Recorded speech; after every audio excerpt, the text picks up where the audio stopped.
Hello, folks, and welcome to Got Your Back Short Shift Edition. On this Friday morning, Darren Dreger set to join us on the podcast today. He and Struds and I are going to break down an interesting night in the NHL last night. Talk a little bit about the Calgary Flames, who, boy, oh boy, you can pretty much put that final nail into that coffin. Another loss for the Flames last night. The playoffs all but gone for the Flames. We'll talk about the Oilers and around the National Hockey League. Reminder that Got Your Back Short Shifts brought to you by Mid-City Construction Management, a locally owned family company specializing in civil construction projects for over 40 years, from roadways to excavation, underground utilities, paving, and concrete. They've played a massive role in the infrastructure of Edmonton and surrounding area since 1980. And by the way, they're hiring big time right now. I was checking out their Indeed page. If you're looking for work, go to mid-city.ca, click on careers, or you can search them on Indeed. Just looking at some of the jobs: base crew, accounts payable manager, excavating laborers, paving crew personnel, water sewer, project coordinator, concrete finisher. Wages are competitive. I've been to the head office and met the family and the crew down there. Great company. Definitely a place you should look into if you are looking for work. That's Mid-City Construction Management. Okay. I feel a little nervous about today's podcast. I've invited my two big brothers onto stage with me to make fun of me for half an hour. Darren Dreger making his return to Got Your Back YEG. How we doing, boys? Dregs, how are you? Yeah, I'm doing okay. Yeah, no issues. End of the week. Looking forward to the weekend. No plans, and those are the best, right? The weekends where you go into, Struddy, you probably have minor hockey and all kinds of stuff going on. Oh, my God. Struds has no time for anything. Zero this weekend. Yeah, but I make time for this. I'm not going to lie. I should be in my yoga class, but here I am talking to Darren Dreger. They know, so this better be worth my time here, boys. When you think of yoga, that's the first name that comes to mind is Darren Dreger. Actually, Dregs, I do have to say, there was one day we were doing our LeBrun pod, and we were talking about what we were wearing for pants. And you showed us what you were wearing for pants. You popped your leg up to show us your pants. I was stunned at how nimble you were and how fast you. Can you do it for us, Dregs? Like, show us your pants. No, because I'm not wearing any. Oh, I may not. I can't. So this is full disclosure here. Yeah. I do radio from the island in my kitchen. Now, 9 times out of 10, I throw on a pair of, I call them soft pants, right? Like any sort of stretchy sort of pant. Sure. You have your coffee, you do your morning radio. So I got a little bit behind in my work today. So I'm sitting at the island in my boxers. I have a t-shirt on. I mean, I'm not savage. and I'm like, I forgot I was doing the podcast. So I wrapped up Montreal radio and I didn't have time to get upstairs. So here I am, fellas, sitting in here. I at least threw on a pullover in my boxers. Full boxers. Yeah. Yep. You don't want to see my leg or any part of that, man. No, you do not. Struds, do you walk around your house in boxers ever? No, never.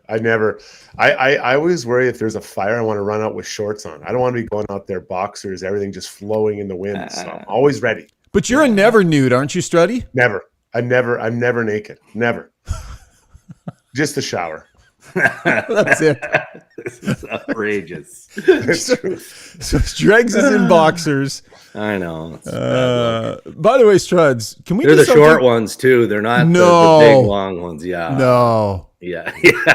How weird do we want to make this? No, that's enough. What color? Move on. What color? Always enough. black. Yeah. Very Struds, specific in my color.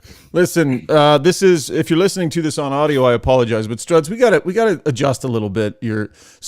You've improved your shot, yes, and it looks good, but you just got these shadows all over your face. Like, your light on? It's on. I don't know. I kind of trying to be mysterious, right? Well, you look, you've got like this V shadow type thing going on your face. Do you pump the light up a little bit there, or like I could do, but then it'll blanch me out. I'm trying to compete with Mr. Boxers over here and make myself a little sexier. It's not easy. Well, you know what? This is a former hockey player issue.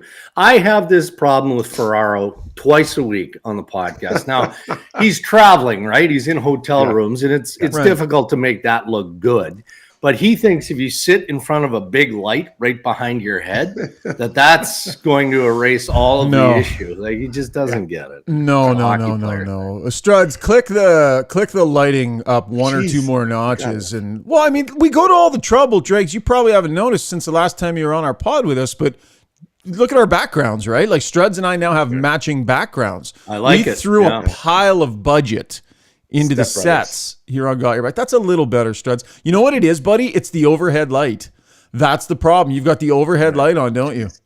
Why don't you just come over here and fix it this weekend and get an electrician and you're just going to harass me. I really know what's coming. Do whatever you want. Yeah, I'll bring the kids. We'll bring lunch. We'll make an afternoon of it. We're going to be great friends. Let's not make it like we're buddies. Just come and just fix it. I don't care. I want to look as good as you want me to look. I mean, I'm a good looking guy, and that's what you get.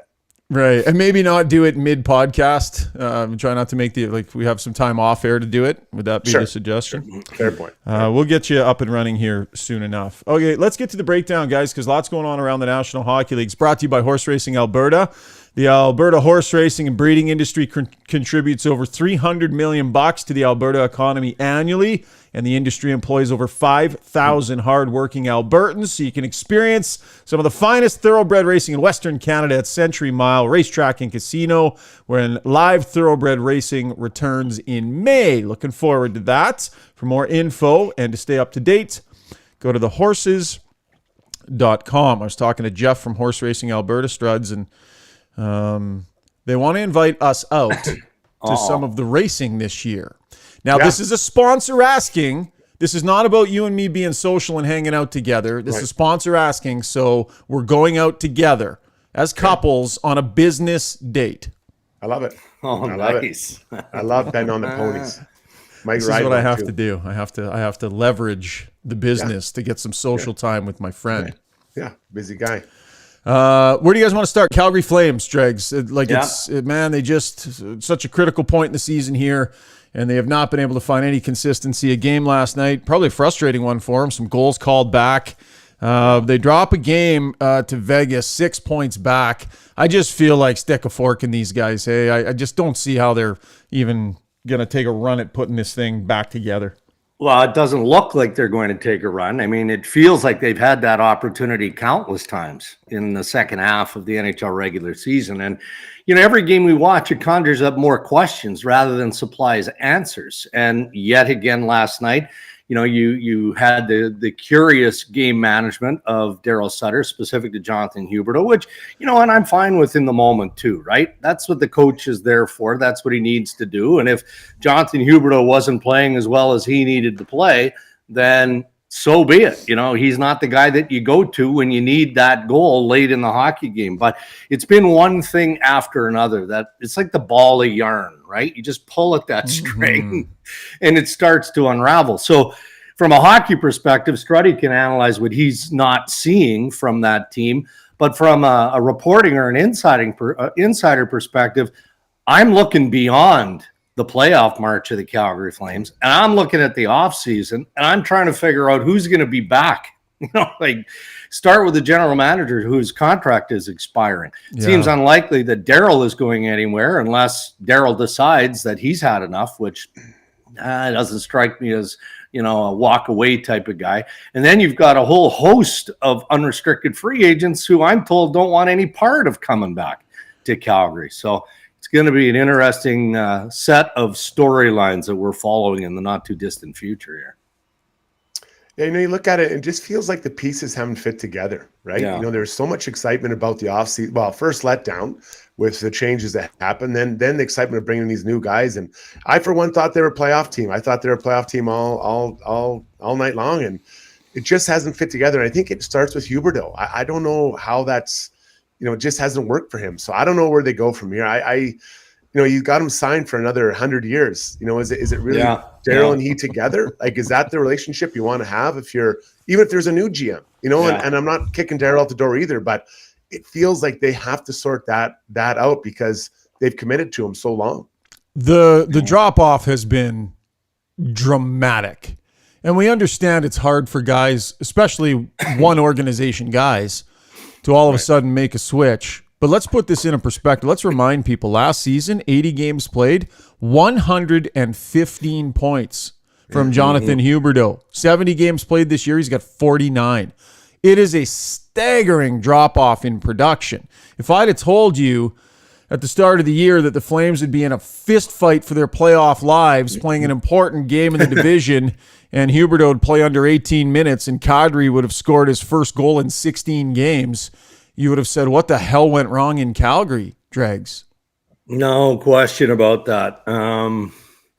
Huberdeau less so, to be fair. And I don't know. I mean, never experienced it, but I've told this story multiple times through many a player who moved from one conference to the other. I mean, Jonathan Huberdeau was set in Florida, right? You know, he was such a good fit there. He was comfortable. His family was comfortable, all of that. You know, then you go through the upheaval of moving, but there has to be a statute of limitations on that from a player's standpoint as well. You know, at some point, you've got to figure out that the game of hockey is just the game of hockey. And as productive as you were in Florida, I mean, try and find that same element of game, and he hasn't been able to do that. So I feel a little bit that this whole idea that there's no relationship there, and Darryl is too hard on his players, including Huberdeau. He's not the hug it out type of coach. That feels a little loose for me, because at the end of the day, you know, you're a pro. What you can't control is your ice time, but your ice time should be controlled by your quality of play, right? So there's only so much of the point the finger at Darryl that I'm willing to accept before I look back at Huberdeau and I look back at Nazem Kadri. Now, Kadri, for the most part, I think has played the way that you would expect him to play. I just wonder, you know, maybe we're seeing more of what Nazem Kadri is, as opposed to what we saw when he was healthy last year, surrounded by better players with the Colorado Avalanche, which helped him generate the point production that he had. Dregs, I want to shift over to the Pittsburgh Penguins, and you know what is this team? Is this team what we saw you know the previous night where they won in Colorado, or the team we saw last night in Dallas? Not to be fair, you know, but the back-to-back. But I can't make sense of this group. Me neither. And you're right. The back-to-back matters, because I think that Pittsburgh expected going into Dallas last night that was going to be a tough one, right? You know, you're coming off a win, which many couldn't have predicted they were going to get against the Avalanche, but they find a way. And then Dallas is sitting there waiting, and Dallas is hungry, right? That's a big, strong, physical group. So that was going to be a grinding type of game for the Penguins. But Struddy, you know, aside from the obvious and how much they have to lean on Sid and Malkin when he's driving, and Chris Letang, their goaltending has been in and out mostly because of injury. And it doesn't feel like they've had the same level of support offense that they've had in past years. But Ron Hextall has taken a ton of heat from that Pittsburgh media and that market for not doing enough. And with all due respect to Hexy, I think that there's some fairness in all of that. You know, you look at Crosby, who's been a model of consistency, an incredible run. I might argue that even though his best years are well behind him, and you think of the milestone moments like the golden goal or the Stanley Cup championships with the Penguins, what's been most impressive for me is that he has been able to deliver year after year after year after year. And they knew coming into this year that this was going to be a drop-off year. And I feel like, you know, management had to do more to get Sid and company help, and they weren't able to do that. And fellas, I can tell you, again, putting the insider cap on here, with that Fenway group and the new ownership in Pittsburgh, it's going to get dicey. It's going to get real warm in the office of the general manager, and maybe above there with Brian Burke above, you know, in the offseason, especially if they dip out of the playoffs. You know, it's such a blessing for an organization to have players like Sidney Crosby and Evgeny Malkin spend their entire careers there. And for the majority of those years, it's nothing but amazing, and you just want to do what you can with them. But there is a difficulty that pops up as you get deeper into the careers, and there's larger conversations about direction. How long do you try and keep the band together? It can be tougher towards the end, Struds, to figure out the right way to manage having these amazing players who on any given night can go toe-to-toe with anybody, but also understanding, I mean, can you be all in every year just because you have them at the peril of future seasons? Like, that's tough towards the later years in their careers to manage, Struds. Well, I think it's really interesting to compare Pittsburgh and the Blackhawks kind of at the same time, right? Both teams have really had great runs, kind of centered around their two forwards. Now, I know there was Keith and Letang and that, but, so here we got Chicago where, Taves, for kind of obvious health reasons, really hasn't really been himself, enough over the last couple of years. But Kane opts out and gets traded to New York. Probably, I don't know if he signs there, Dregs, that'd be your business. But Pittsburgh, they push hard to keep the guys all together. So, who's further ahead, in 3 years? Who's further ahead in 5 years? The return for Kane wasn't, I don't know that it was astronomical, maybe for the player, but, I think it'll be something to watch because, really the same timelines and same two great players leading those teams. And I don't know who's, and I get legacy players, Dregs. I get the value of legacy players. I'm with you, Struds, but I'm going to throw another team into the mix, and that's the Washington Capitals. Yeah. I mean, the Caps made some pretty bold decisions, and the decisions that they made were, okay,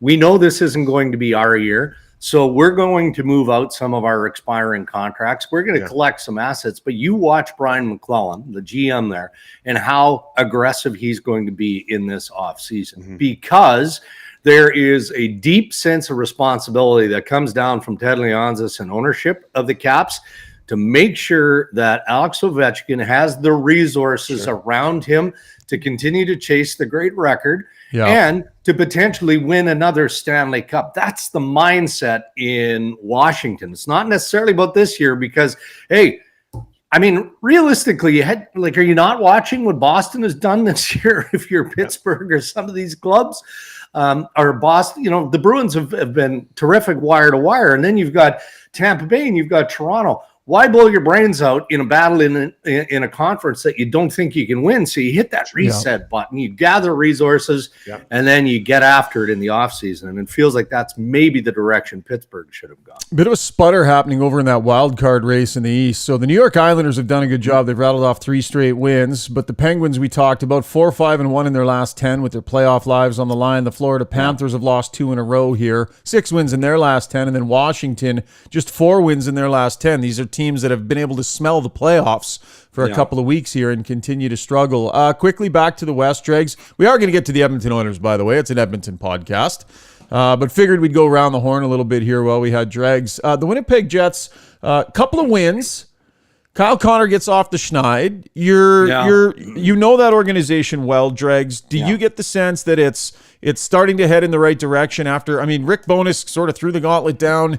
There were some challenges kind of issued there. Do you think this thing is starting to kind of turn a little bit? Yes. The messaging would not be great coming from Rick Bowness. And it's never great when dealing with the media. If he can't answer a question, he's just going to say, I can't go there. He's not going to try and use different language or any of that. Of the players that I was most surprised were struggling of late, it was Kyle Connor. But it's not through a lack of effort, just one of those stretches, which is unusual for Kyle Connor when you look at, how consistent he is offensively. But you're right, now he's back on track, and he's got enough power there to drag some guys into that offensive battle. Mark Scheifele has not been very good for a while. Pierre-Luc Dubois, injured, comes back, gets injured again. He's not playing the type of game that they need him to play, which is a heavy type of game. It seemed inevitable that Morrissey was going to come back down to earth, and he hit a bit of a wall. And then on top of all of that, Connor Hellebuyck was just okay. Wasn't standing on his lid every night, which in some games earlier in the second half, that's what he had to do. So I think they're in good shape, just given the fact that Calgary hasn't pushed, as we've already talked about. Nashville is probably running out of real estate. But are they good enough to tangle with some of the bigger teams in the Western Conference? Not if all of the guys I've just mentioned don't find a way to get their games back. You a believer, Struds? I've been a believer in the Jets so many times, and they've screwed me over so many times. Yeah. And they've kind of, and no disrespect to this team, but the Sharks, so many years. Yeah, this is their year. Marlowe, Thornton, and we'd always be, and then they leave you wanting more. And I know those guys are more disappointed than we are. But so the Jets, I think back to those great defenses they had with Bufflin and all those guys, and how can they lose, right? And they lose.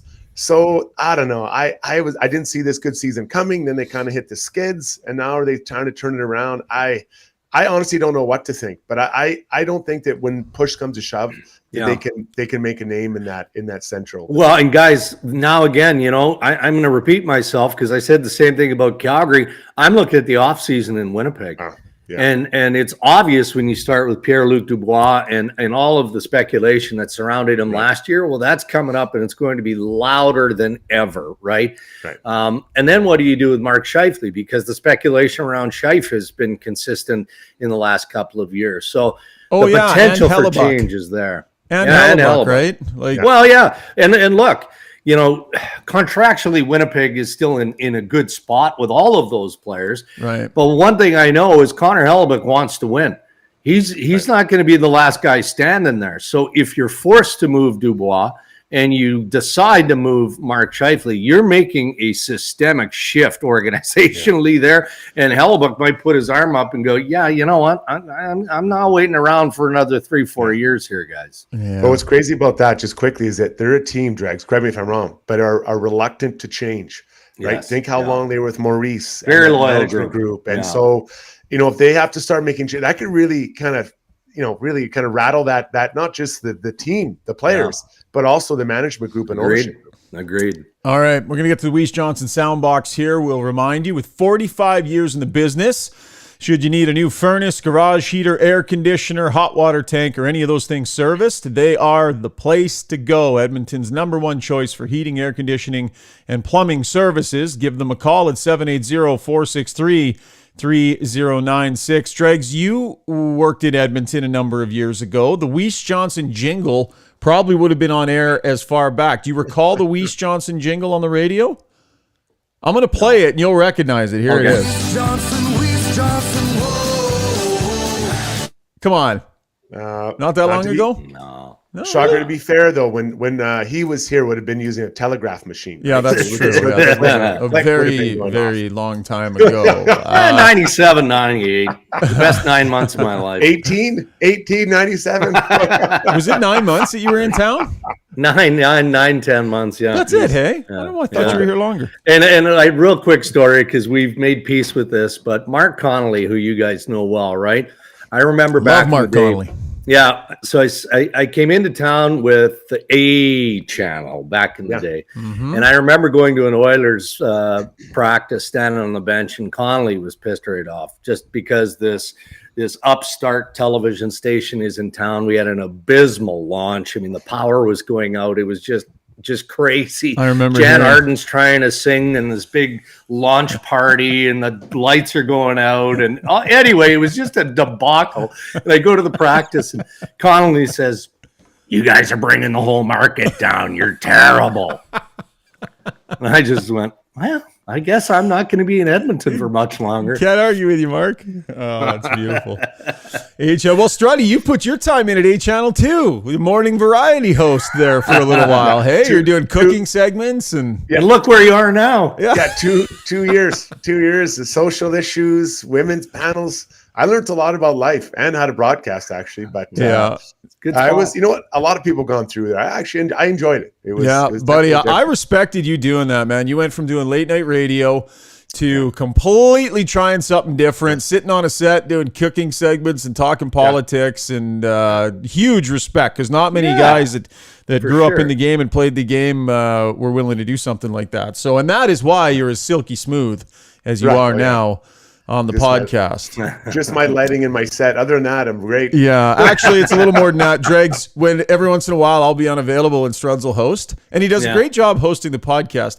Yeah. Our title sponsor on our main podcast, Got Your Back. Well, not our title sponsor. One of our sponsors is DLR Vinyl Products, my brother's company. Mm-hmm. He cannot say the name. He can't. DLR Vinyl Products. He keeps saying DLY Vinyl. He's called DIY, do it yourself. Yeah, that's what I'm saying. I mean, I don't want to rebrand the whole company, but I think I just made millions. You know, yeah, you have. So, yeah, like it's now welcome. known. Yeah, people DLY. are googling DLY Vinyl.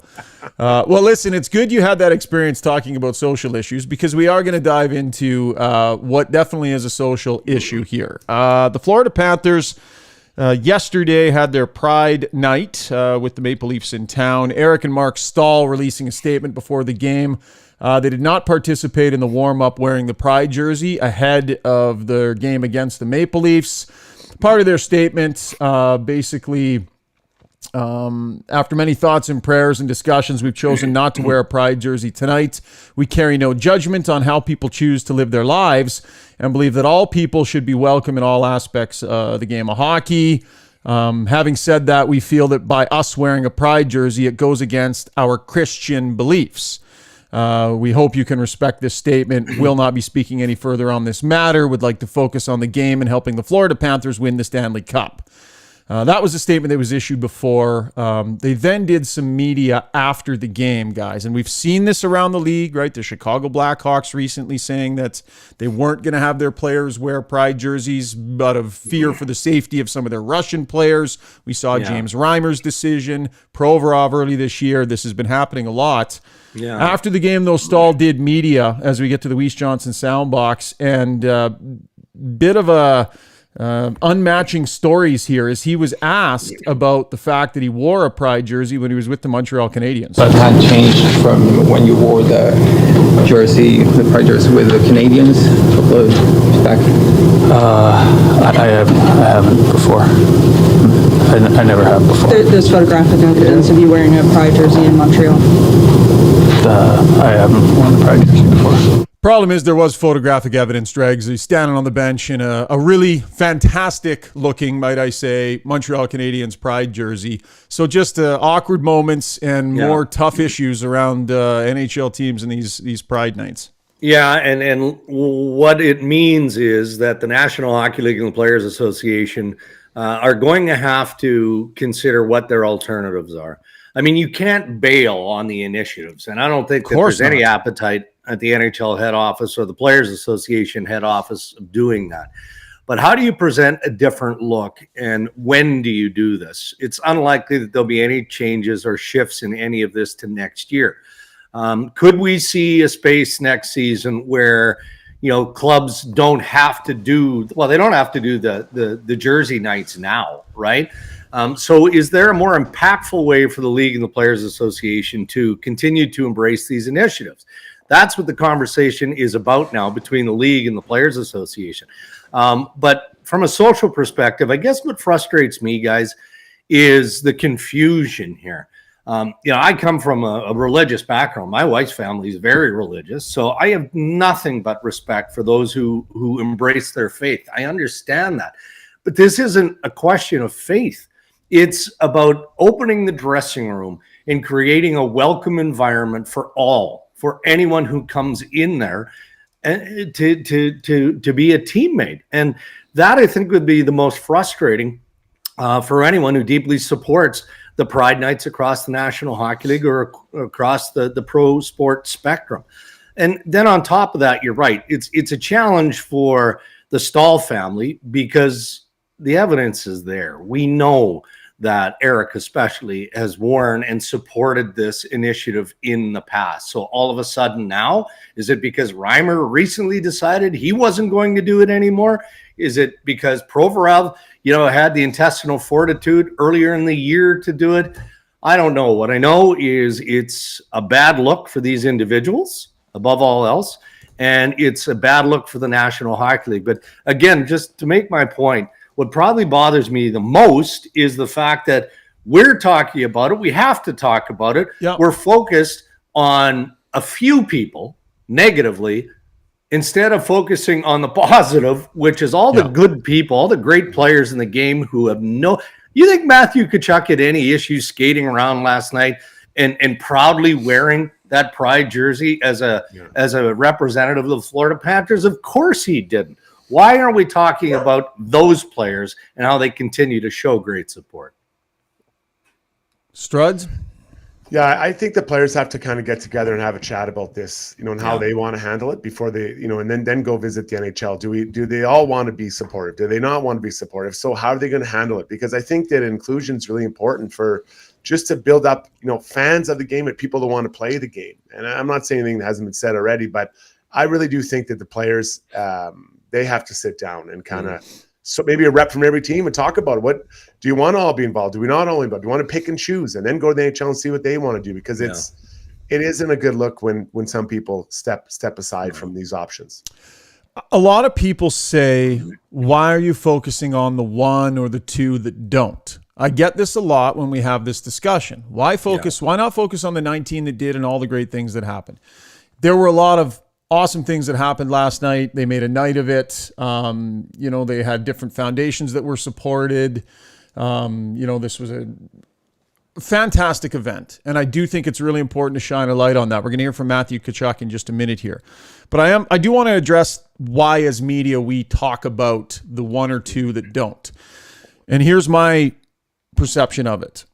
The people in this community who have perhaps been made to feel marginalized at some point, they pay attention to things. So hockey says hockey is for everybody.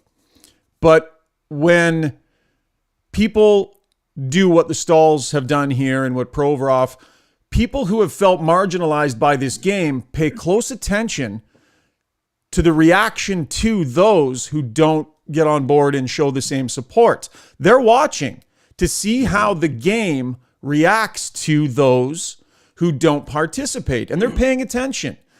And I think it's meaningful when some tougher questions are asked and a little bit of challenging is done. And when you do actually shine a light on the fact that there are those who still aren't on board with this, they pay attention to the way those people are questioned and the things that are said about those. So I do agree we need to focus on all the positives because there's tons of them. But the idea that we shouldn't talk about the players that aren't, I disagree with, because I do think people are paying attention to the way those people are talked about. It was an uncomfortable media availability for Eric Staal after the game. It was. And the media asked him a few questions about it. He kept saying, I don't really want to talk about it. And then he ends up with this did you, didn't you thing that was a little bit awkward. I think people are paying attention.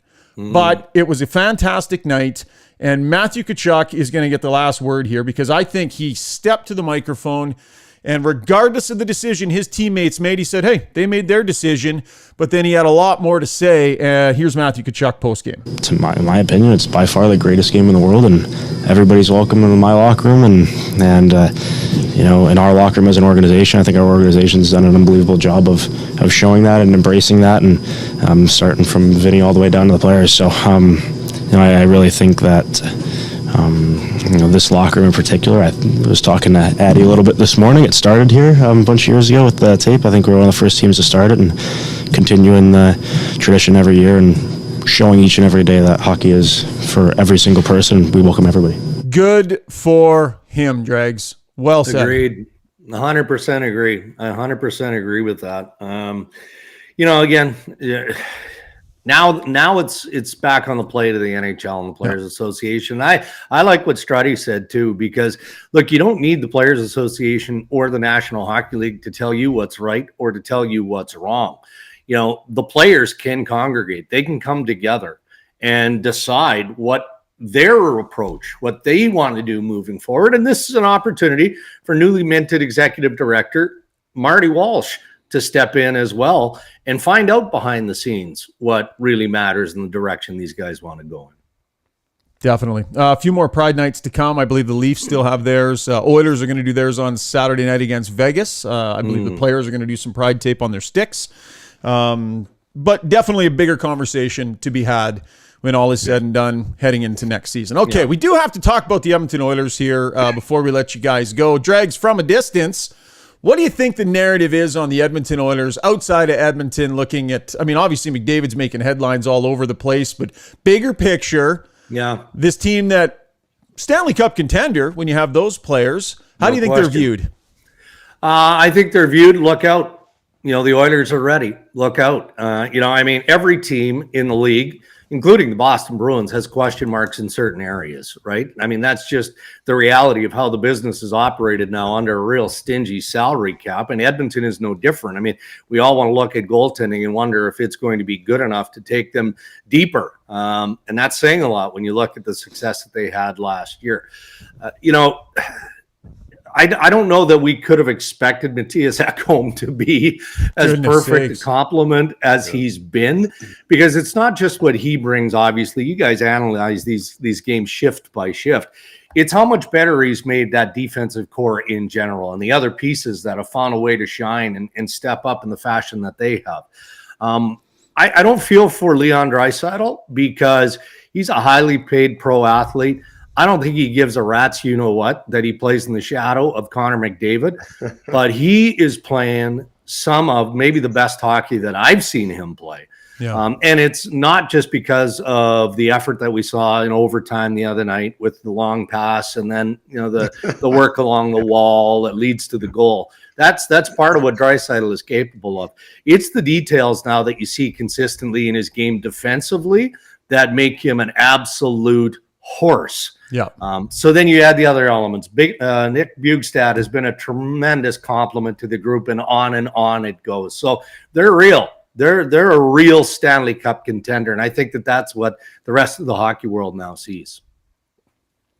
Yeah, Dregs, I'd be interested in your point. I think what Ken Hall in this market, he either gets vilified or he gets no respect at all. Right. And what I've seen from him is the team's gone a lot bigger.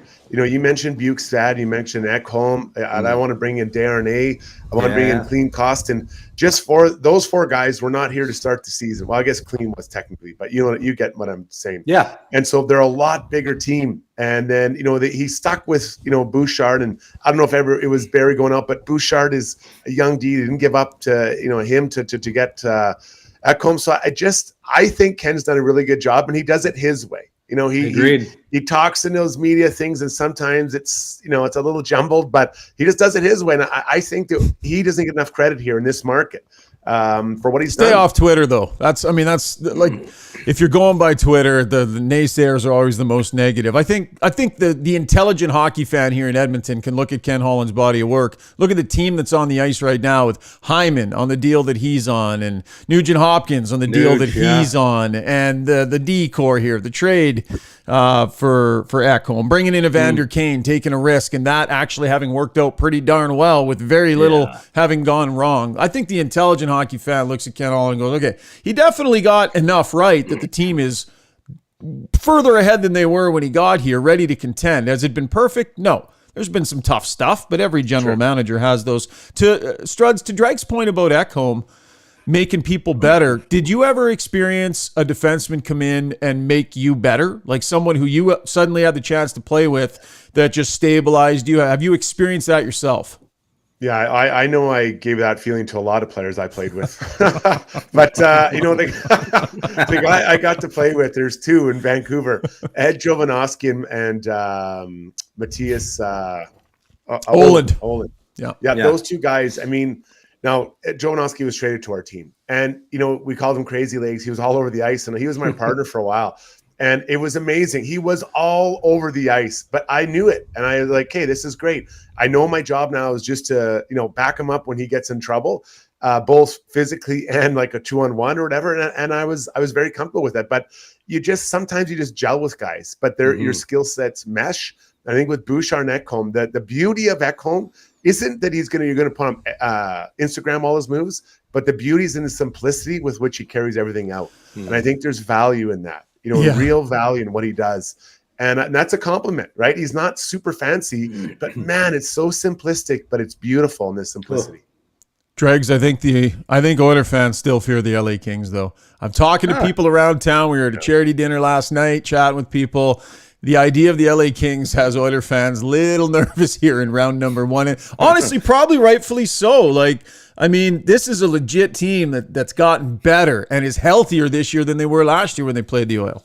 No, LA is for real. And there have been varying points over the course of the season where you wondered about that. But the appetite from Rob Blake all the way through the lineup at the start of the season was, okay, We're going to go as all in as we possibly can.